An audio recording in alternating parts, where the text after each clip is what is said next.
I'm great. I'm doing it. Okay, cool. All right, so step six, duplication. My background, because it's also Breast Cancer Awareness Month. So just putting that out there. For those of you who don't know me, I've been in the business. I say I have two start dates. One was when I got my AMA, which was like 12 years ago. And then my second start date was like when you start, when you're like, let me do this, let me build, recruit, and get licensed and all that kind of stuff, which was right at the end of 2014, going into 2015. A big part of my story is sports background. Most people know that, but I actually did start in this industry, in the financial services industry. I have an economics and film degree. I know, very, very, very random. That's a weird combination. But I started interning in the financial services industry, and I was really blown away by what I was learning, because learning economics in school, finance, business is much different. You're learning how to help companies. You are learning how to scale a business. You're not learning about personal wealth management at all. So this is my first exposure to it. I was really hungry to learn about money at the old firm where I used to be. And it was great because my family suffered financially. My dad died prematurely. He was only 44 when he died, massive heart attack. It was crazy. And then just everything you can think happens, when you lose a loved one, especially when it's unexpected. And my dad had life insurance, but not a dime of it paid out. So you can imagine what happens to a family when something like that happens. So I think subconsciously too, I was hungry to search for information about money, how to keep it, how to build it, everything there is, from that standpoint. I say that to say, at that company, it was a high-end investment company. And so they didn't take on clients that had less than, man, I think $250,000 worth of liquid assets. So they wouldn't even talk to a person like my mom. Why I love this business is because we talk to everyone. So the crusade is incredible. But the other thing is that, what this business did for me and why I fell in love with the company is you can't even call what I was part-time. I just thought this was a great business, and that people should understand the opportunity to save money. So I was licensed, but I mainly referred people. I did not go to BPMs and classes and all of these things. Not because I didn't want to, this business just wasn't a priority, but I got it and I thought it was important. And I say that because whatever it is, your mindset coming in and how you're sculpting your mindset of what this can be is exactly what you're going to get. So I made pretty good part-time income of what I expected, $500 a month and 1,000, 2,000 sometimes. For me, that was excellent because I was finally able to get out of debt and I was able to start saving money. I mean, there's people who make multiple six figures that can't start saving 10 grand, 24 grand a year. You know what I mean? And so this did everything for me. But when I finally understood the magic of this as a business, because I started running my own business doing film editing, because I quit that other firm before I found WFG. And 4 years into this being, we'll call it part-time, my mom passed as well. And she was diagnosed with breast cancer. That's why it means a lot to me. So that's why I have the background. But what this business did for me though, is when she passed, it was ridiculously hard. I wasn't in a great place. I don't know if you guys have ever been in a space where you're just super negative. You blame everybody else for your problems. Everything's happening to you. I don't know. You guys are probably more mature than I am, but everything was wrong. It was everybody's fault and the world was against me and all this stuff. And so I was like, I'm tired. I'm just tired. I'm tired of having to just do everything. You always got to pull yourself up by your bootstraps. And Martin Luther King once said, what of the man or the woman that has no bootstraps to pull themselves up from? And that's how I felt. I was like, I don't have boots to be pulling up some bootstraps. And this is what WFG did for me. I had enough money saved that I didn't have to work for about a year and a half. That completely changed my life because I was able to pray, meditate, get back to myself, put myself in a very good spiritual and mental situation where I started to look at the world differently. And that's when the aha moment hit me of WFG. It's not just about the crusade of what we do from a services standpoint. I'm like, there isn't anybody in this entire world that doesn't want to be in a position that I was afforded, meaning I was able to step away when times get hard. If you have a bad boss, if someone passes, if good things too, you have a baby, you get married, you don't feel like working. What if you could take some time away? What if you could control your time? And that's why I was like, everybody needs this. And I got with Nikki and I was like, I want to come back, but I want to like do this, like really do this. And that's when I really changed my focus. So what you see on the screen, it says success without duplication is merely failure in disguise. Because once you start understanding this business and what you can do, you can get so good in the field. And there isn't anybody that doesn't need our services and what we do. And you'll fall in love with that, and then you'll be doing great things for clients. But you'll stay small and you won't have any time. You really won't. So in the BFS, it calls duplication the rapid repetition of the system. And the purpose is to build a big team business. I'm gonna say that again. The purpose is to build a big team business. So not just to build a big business, but build a big business by having a big team. And that's where you're gonna get all of your time. Because the best part about, the situation I was in is that I was able to stop working for a while. Guess what? I had to start working after that year and a half because I went broke.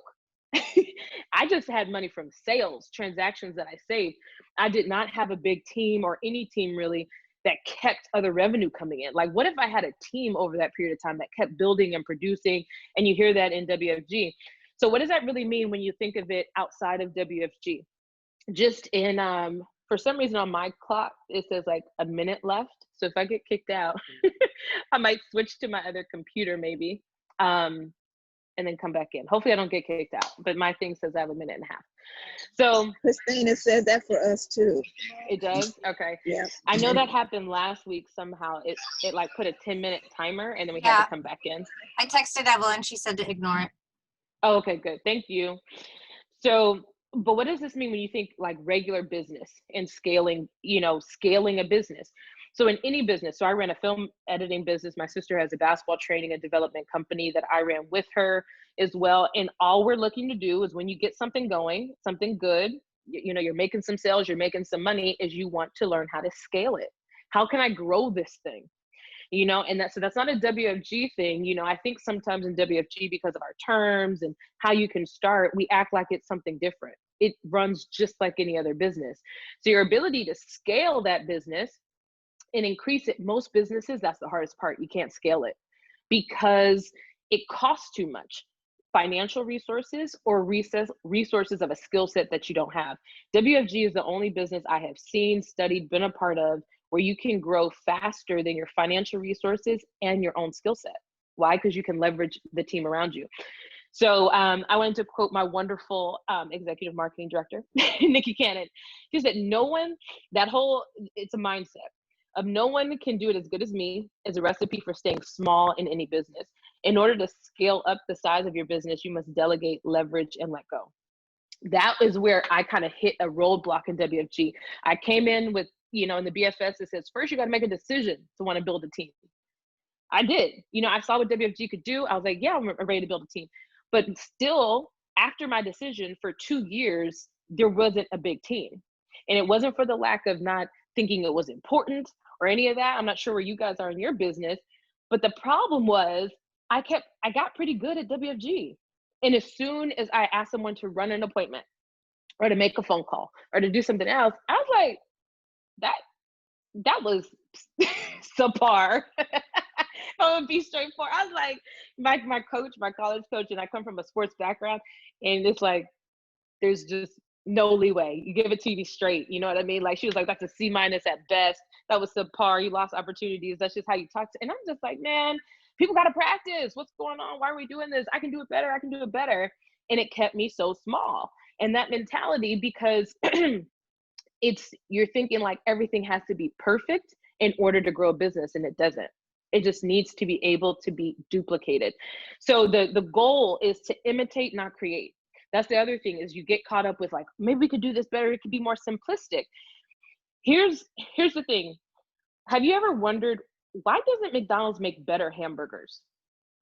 Like, they're such a big company that makes so much money. Why don't they put more money in the better quality of hamburger, bigger patties, different things that you can do? And could you imagine, like, and why did McDonald's get big? Not because of the McDonald's brothers. They did create a great system. Like, you could come in, get food really fast, all this stuff. It revolutionized the restaurant industry completely. But why did it become what it's become now? Because of Ray Kroc. he understood how to scale it, right? It doesn't have to be perfect. Sally, Joe, Mike, and Christine need to know how to duplicate this in Kansas and in Hawaii and over here. And just because your McDonald's is in the South doesn't mean you serve chicken, fried chicken. Like, I understand people in the South eat fried chicken, but they're not going to McDonald's for that. So same thing in WFG, people might not be, the most articulate, the most this or that, but your ability to just say, hey, do I have a simple enough system? Like, this is what McDonald's did. They have a simple enough system that teenagers can run it. Could you imagine if you put millions and millions of dollars into some genius project of your own and have this business, and I don't know if you guys have kids, but I don't have any kids, but I've seen teenagers. There's no way I would let my teenager run my business. But that's the genius of the McDonald's system, or any kind of franchise thing, or any business that has been scaled. It's because it's so simple that a child can do it, right? So the whole idea of scaling here is creating outlets. What's an outlet in WFG? A licensed agent. Okay, it is not a recruit. And again, I'm going to give you very straightforward terms. A recruit is obviously a business partner, a teammate whose lives are changed forever. I just want to be straight to the point in this class. I know I have some probably more serious people who've been around or just like ready to get this thing going. I just want you to look at it like this. Inventory is coming in, right? You have an outlet coming in. If I have a recruit coming in who's not licensed, what are they outletting? I mean, if this was church, that's awesome because you can spread the good news. But if you are not licensed, you can't go out and sell anything. So here's the other thing. If you're licensed, but you're not selling anything, you might as well not be licensed. So this comes straight from the BFS, is create an outlet and movement of product simultaneously. So not only do you need to come in, you need to get licensed, and you need to sell. You need to sell. And I understand, like I said, I'm using very direct language. When you're looking at a sale, it's a transaction of a product. You got to give me this to give up this money. And all we're doing is repositioning money. The best part about this business is I can say, Charles, you know what? You have all of this money in your bank account savings that's earning 0.08%. What if I could show you how to reposition that same $10,000 in another account with your name on it? It's still going to say Charles Scott, but at a savings account with Betterment that's going to give you at least 0.5%. In certain years, a percent or two. So from that standpoint, WFG is right. That's not really a sale because he's not giving up anything for me to get something. Again, I'm just using direct language if you guys can bear with me. So transaction, something has to be transacting, because otherwise there's no point in me being an outlet, because there's no outlet of product getting distributed somewhere, right? And then when you start looking at the titles, marketing director, senior marketing director, executive marketing director, CEO marketing director, what is the goal of WFG? Is to be a distribution system. In what industry? In the financial services industry. It isn't necessarily being a financial advisor. No, you are owning a business in the most lucrative industry in the world. So you look at Jay-Z, Robert Downey Jr. as well, Kevin Durant, quite a few people, even Magic Johnson is the majority equity owner of Equitrust.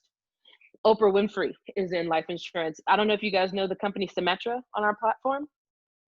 You seen them? That's Warren Buffett's company, right? So Warren Buffett, arguably one of the best investors of our time, what business did he just get in? Life insurance and investments?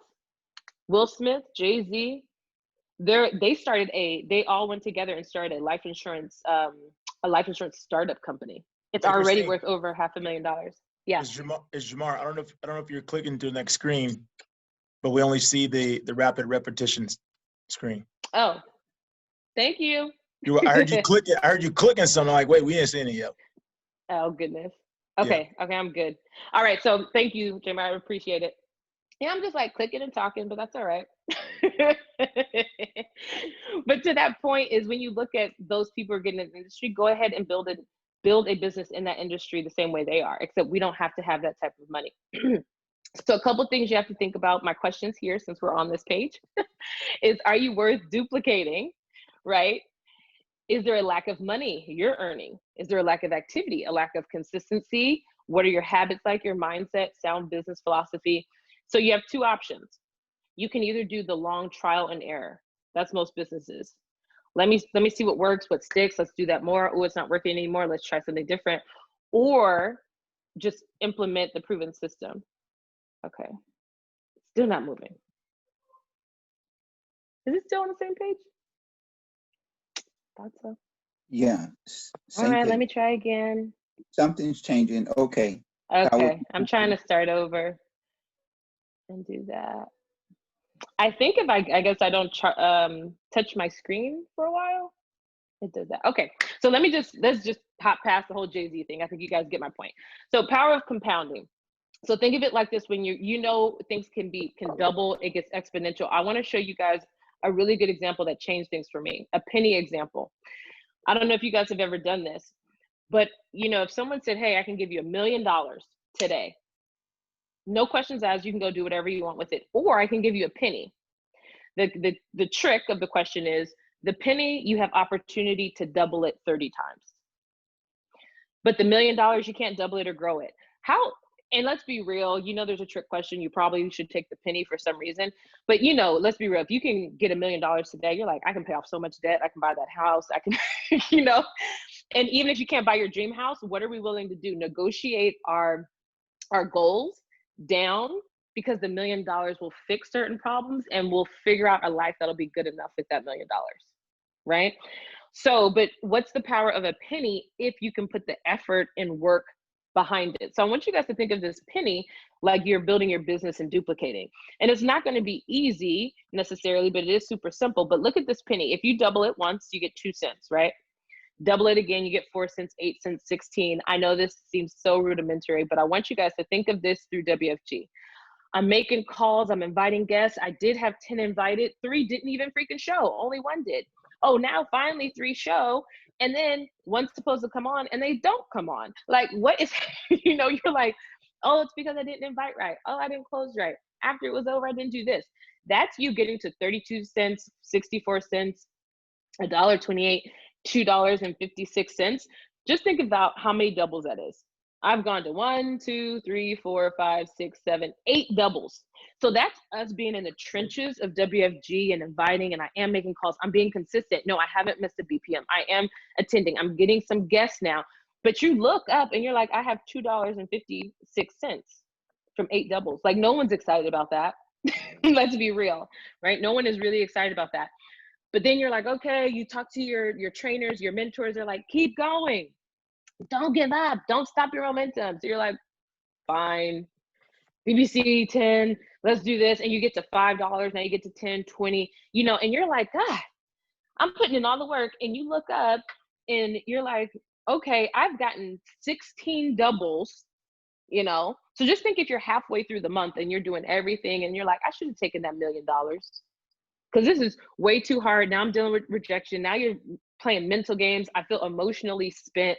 My identity is shaken because I'm like, maybe I'm not that great of a leader because I'm getting people, can't retain them. That's what WFG will do to you as you finally make that decision to build and recruit. And then you look up and you're like, wow, I have $655.36. And that's when people want to stop and give up. But to get to the point is, as you continue to just double and double and double, right? It took you 18 doubles to get to $655. But a few doubles later, you're like, wow, you're at 10 grand. Now you're like, maybe it is worth it. Okay. It's like, I can pay some bills. I can save some money, but it's not the dream. This isn't Dan's life. It's not Jamie's, John Shin's. But, they talk about, in WFG, you settle for the beans and rice instead of everything it can give you, because what if you just kept compounding a little bit more? You think, okay, I'll double it to 20 grand. No, you'll double 20 to 40 to 83 to 167. As you see, you get to 335, 671, and you go, freaking, I got a $1.3 million. Well, you double that one more time, that's 2.6. You double that one more time, and that's 5.3. You double that one more time, you get a longer month. Instead of 30 days, maybe 31 days. You go from 5 million to 10 million. Would you have ever thought that 1 penny over 30 days, if a penny could double on itself, compounded for 30 days or 31 days, 1 penny would take you to $5.3 million. And if it's a long month, it'll take you to 10 million. That's WFG factually. I'm a very visual person. And you know what? It's in the very beginning. You're like, oh, it's been freaking 20 doubles. Well, you just don't know the magic of it until you get into the 20s and into that 30, and you have something that's exponential, right? And that you just can't even stop. Oh my gosh, it's not letting me click again. They need to set this up so I can use my iPad better. No, now it went backwards. Okay, so that power of one, we talk about these multiples. So this is what it, when you know how people go, one more phone call, one more recruit, get 3. Because you do have to, number one, if you're going to build, you know, they say you got to have children before grandchildren. So you got to commit to getting personal direct recruits. I want to show you the difference of, number one, if you did go out and get 2, and this is right out of the BFS, and you had 2 business partners, you double it to 4, you double. That's 1,024. Imagine if it was 3 instead of just 2, just 1 more. The difference of 1 more, what's the difference do you think it's going to be? Look to the right where you're now doubling 3 instead of 2, and look at that bottom number, 59,000. The power of 1 more is not addition. It's not even multiplication. It's geometric explosion. That's where that magic happens, you guys. And so I know people talk about the power of recruiting and why and da. You recruit just if you want time. You don't need to recruit in WFG. You can make a lot of money in WFG without recruiting. But if you want time and money, you want to recruit, and you want to be specific about it, and you want to get some good people who are going to get licensed and actually produce. And just look the power of, oh my God, 2 looks good. Could you imagine if you had 1,000 people on your team? I'll be freaking excited. But this is what the super team, super hierarchy leaders are saying. Why are you settling for the beans and rice of this WFG buffet of everything you can create? Because if you did 1 more, if you got 330 instead of selling for 2, instead of you having 1,000 recruits, you have 59. This is Schwan Win, where his numbers don't make sense. You're like, I don't even know how you have that many points, that many people, that much cash flow.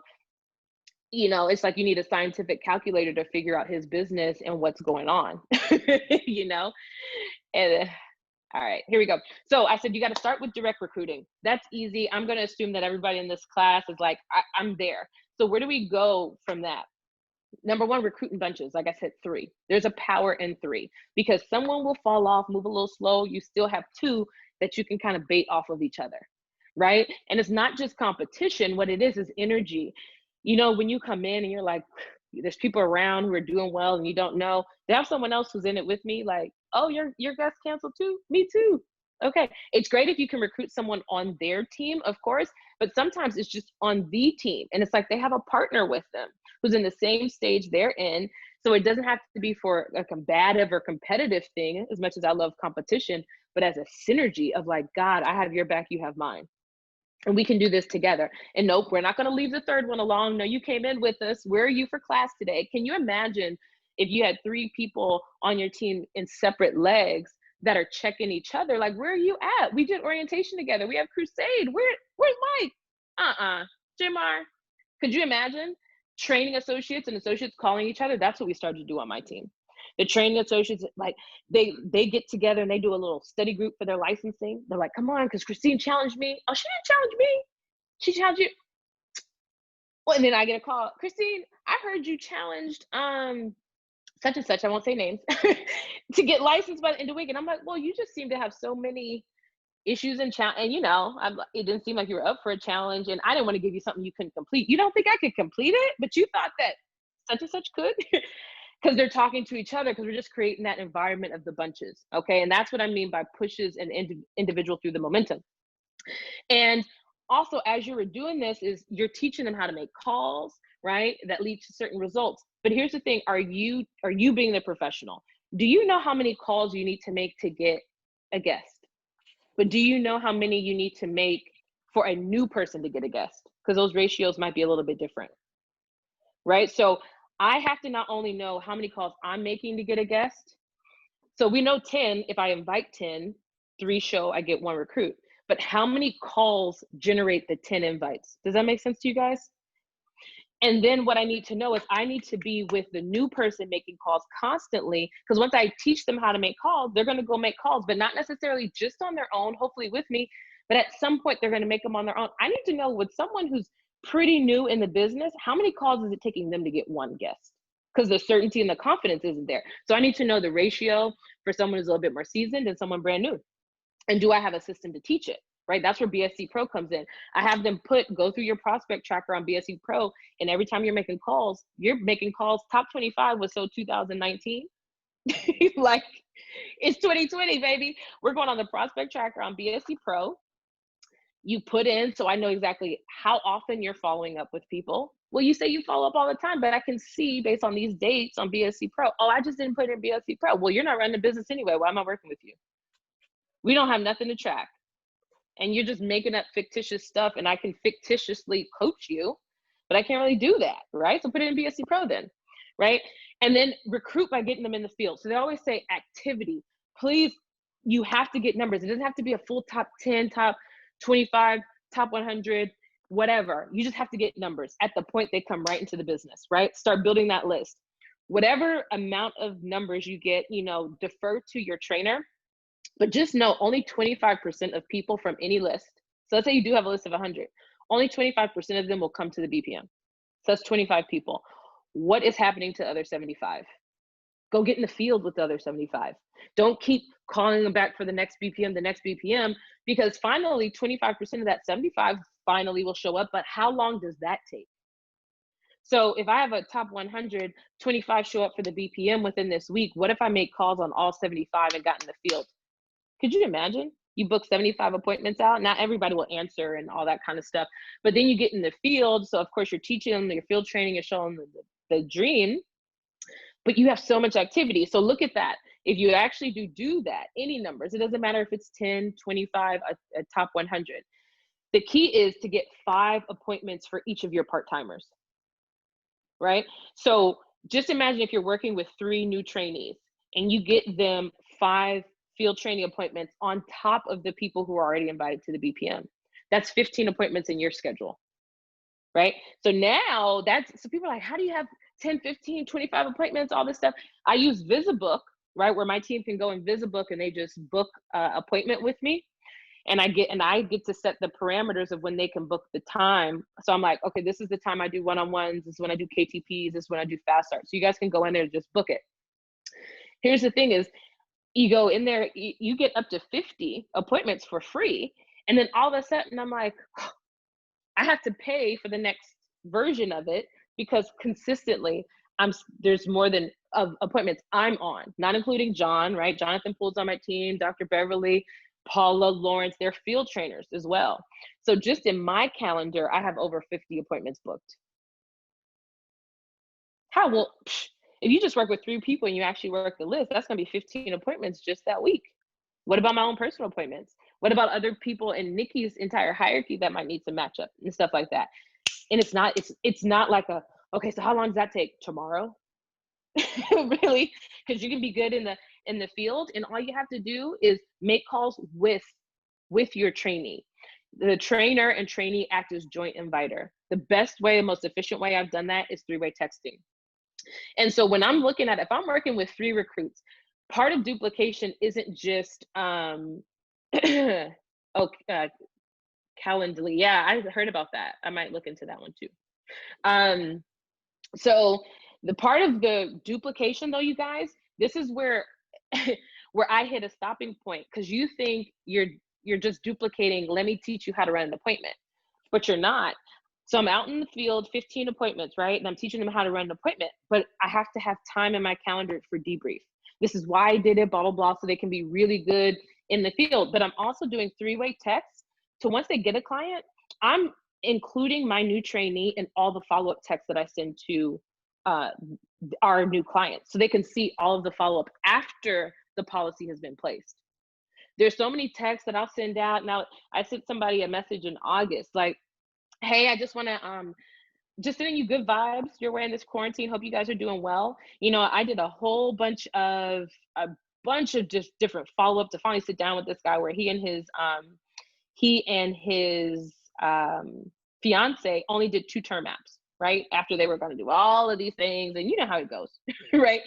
And so let's see if I can show this. Can you guys see this on my camera? Oh, no.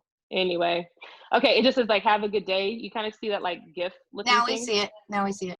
Okay, so I just sent that like, oh, hope you're having a good day, you know, and I said, hey, Todd, just sending you some good vibes during these quarantine days. Hope you guys are well. You know, that was in August, and he never even responded. I was like, rude. Anyway, right? But but Monday, I don't know if you guys can see that it actually says Monday. I'm gonna include this in my PowerPoint next time. But on Monday, so didn't respond to me for all the rest of August, all through September. Didn't even respond. But in October, he says, hi, Christine, hope you're doing and staying well. I have a few questions regarding my pension and opening a 401k with it. Please let me know when you have time to discuss it, blah, blah, blah. Anyway, he has a pension that his old company is shutting down, and he has to take it, and he has to do it within the next 2 weeks. Right? And he was like, and they're going to allow me to invoice. So I can, if you can send me an invoice, they'll pay, you know, I think they'll give me like $500,000 just for moving it. And I was like, I don't know if that's legal with WFG, but but why I do that is because part of that needs to be duplicated, right? They've had those term policies at the very beginning of the year. How do you get referrals? How do you get other business? Well, I have to make sure to three-way text my trainees in a text like that so they can see, how do I continue to communicate with people after products have been placed, right? When I get a new person who gets a new person, you're tap rooting. Am I three-way texting with their new trainee with them so they can see what I talk about outside of just the business? You got to check in on how the day is going. Majority of the time it's about the business, right? When I'm getting them on the phone, do they see when I'm ordering Amazon, on Amazon, little gift baskets and stuff for holidays for people who do rollovers? That's in a basket. So it's part of that client relationship management stuff that you have to duplicate too. As soon as I have a problem, a challenge, something I'm overcoming, do I have a system of accountability where I'm constantly talking to a group? Like I do a leadership group accountability with my key field trainers, and then regular individual accountability with people as well. But in that time, I write down all my challenges throughout the week. So when I do my group weekly accountability, I bring it up to them because I need them to see, how do I overcome that thought process? Because it can so easily slip through. And now that we're in a Zoom environment, we don't have, you know, they say a lot of things are caught, not taught. In the office, I was catching stuff all the time. Like I hear Nikki on a call or somebody about to get cursed out and this, and that, and you hear how people handle challenges and all that. We're not in an environment where we can just catch things all the time. So I have to be very cognizant to keep note of that and teach that to the team. And then I need to constantly be talking to them about vision, their family, their beliefs, how to create a schedule, especially for part-timers, especially part-timers that have a flex time job. I have a lot of people on my team that are self-employed.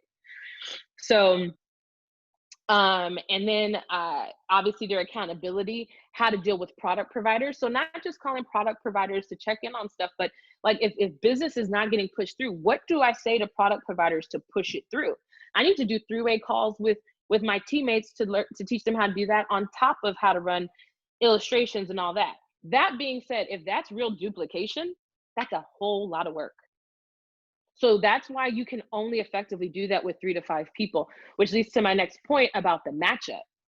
Because you can go and you can recruit all freaking day. Oh my gosh, I don't think this is changing again. Okay, but oh, okay, there we go. So which is why you have to match up. So for me, I thought you only match up if you don't have enough time. And I had the mindset of like, well, I don't want to think someone is like thinking I'm not doing my work because I don't feel like making calls, even though a lot of times I don't feel like making calls. But, you know, I don't want people to think I'm being lazy or whatever. So I felt like I'm supposed to make the calls for the whole team to set up stuff. And then if I can't run an appointment, then I match it out. That's how I thought about matchup. But matchup is not that. It is that person. Everything I just went through that you need to do for a person needs to be matched out to someone, because I can only effectively do that in 3 to 5. So as we hit big recruiting numbers, 10 and 20, it kept shrinking back down. And that's a big reason why, because I couldn't effectively scale the business in that regard, right? So as I'm growing, I need to have people I can hold accountable to do all of those things that I would do myself. So I want you guys to realize this: building is not just recruiting.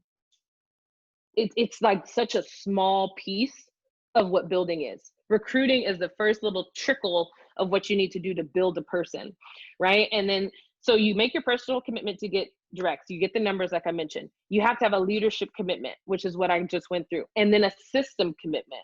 You have to have something like, if we were like, oh my God, you look at Tita Lazan and what she did and how the Iretons blew up and Jeff Brookshire. I want to know this. If Jeff Brookshire showed up, and you know, every time I see Jeff, I'm like, Jeff just looks like money.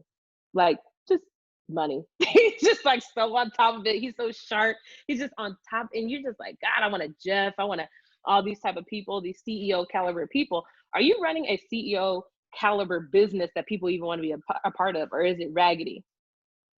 Like, where do you put this? How do you do this? What do you do for your, like when you have people who come from a business background, they have systems, databases, CRMs, all that kind of stuff. And if you don't even know how to work VSC Pro, not only can you not recruit them, if you happen to recruit them because you let Dan do the recruiting interview or whatever, you can't retain them. You can't retain them because you don't have a system that's attractive, that's professional, right? So you got to know how to work all those systems. And then obviously matchup. So here's the thing with matchup, you got to communicate every step. So if I'm matching out a person, I know everything that that person is doing with my new trainee, and you got to hold that trainer, put their feet to the fire. A good example is Nikki sent me a text of Jamie, who is a SEVC 2, I think, maybe your field chairman, something like that. And she's talking to another executive vice chairman. There was a new guy that came on her team who was either a teenager or in his early 20s. And she's like, well, where is he at in his fast start? Is he a client? I don't see him a client yet, blah, blah, blah. This is so many generations away from Jamie. And she's texting the EVC. I won't even mention his name.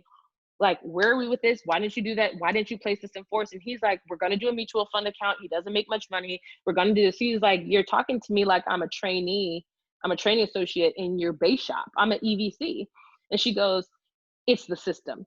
Exclamation point, exclamation point. I'm like, if she can hold an executive vice chairman's feet to the fire like that, I'm like, there's no excuse. But here's the thing for me is, what happens when you match people out and people drop the ball? If you're a person like me, I'm like, that's why I need to just go ahead and do it myself. And that is something I had to grow my leadership in, because then I'm still never going to have time. And so a part of growing is growing with your field trainers. They might be on your team, or they just might be on the team, on the synergy team. Because how do people grow? Through accountability. So if I'm matching up, like I use Nusku as a matchup person, and there was something, and he doesn't communicate in the way that I like to be communicated with. So I had to communicate with him and say, this is my expectation, Nusku, because I know you can run the business and all that. I don't want to run a business on blind trust. I shouldn't have to, because for my standards, I'm looking to see, once you do this, I want to hear back from you and the trainee right when the appointment is done about these 3 things. I don't really care too much about the extra fluff. You can tell me that, but I need to hear these 3 points and blah, blah, blah. And so before, the old me would be like, I ain't giving Nusku no more matchup. But instead it's like, well, he's a great guy. He's great in the field. He wants to be exceptional in this business. He will be. There's no question. Just because he did an aspect of something, and it was not even incorrect, it's just not the way that I do it or how I would expect. Just communicate with him. And guess what? The very next appointment, he was like, bam, blah, blah, blah, blah, blah, blah, blah, blah, blah. And I'm like, oh, I guess that was easy. Like, I should have been doing this even more, right? And so that's the part of the matchup system, is teaching it, because that's what in the BFS it talks about, having this commitment to endure. We always think on personal stuff when people say they're going to buy and they don't, or they quit on you and all this. No, part of it is in the team building, like people who are here completely committed, truly dedicated. But that mentality means I accept all challenges, even of my team and even of the team, and Nikki's team and Christopher's team and Dan's team. And I commit to endure, and I don't try to avoid or eliminate the problem. It's just, how do we grow through it?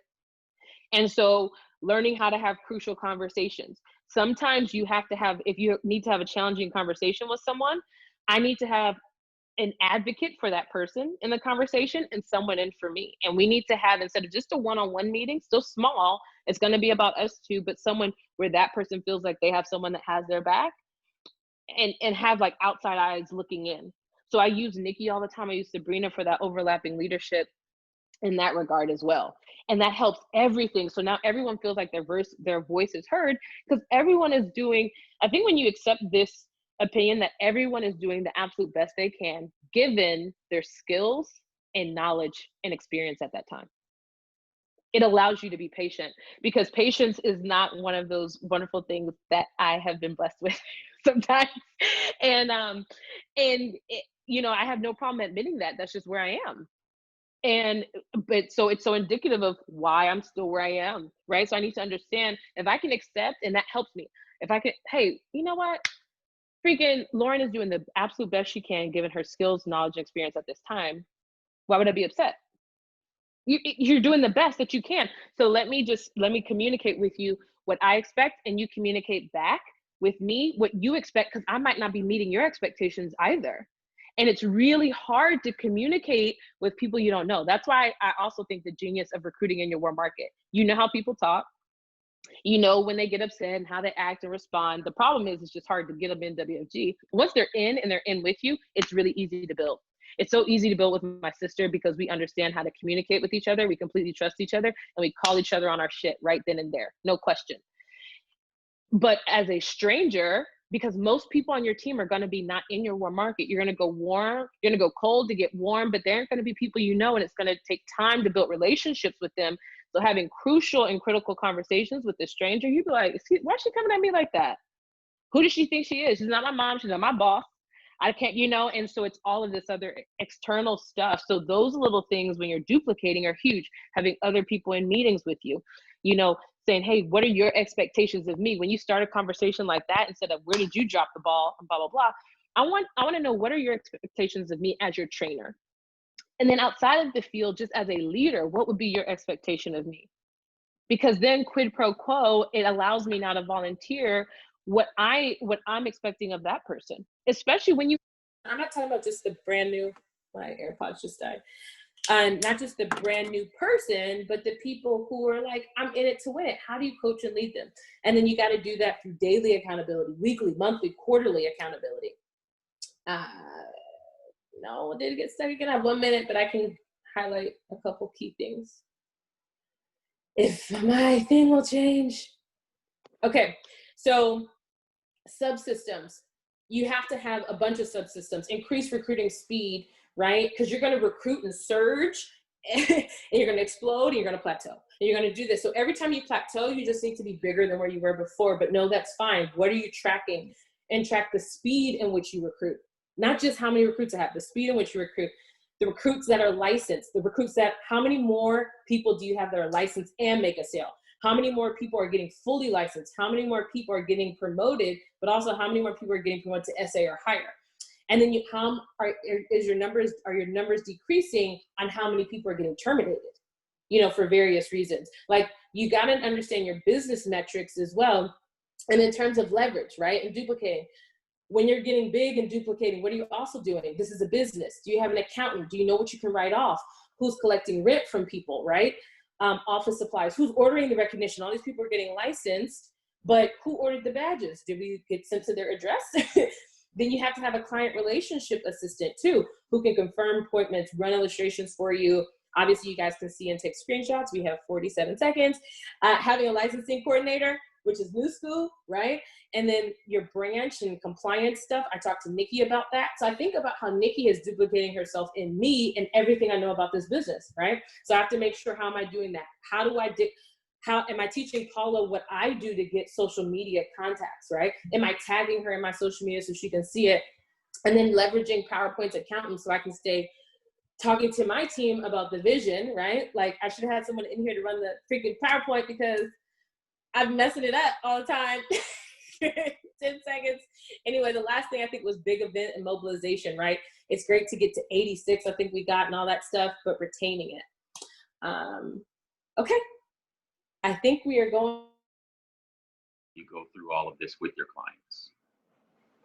When I'm doing closing, at least an hour for the second one.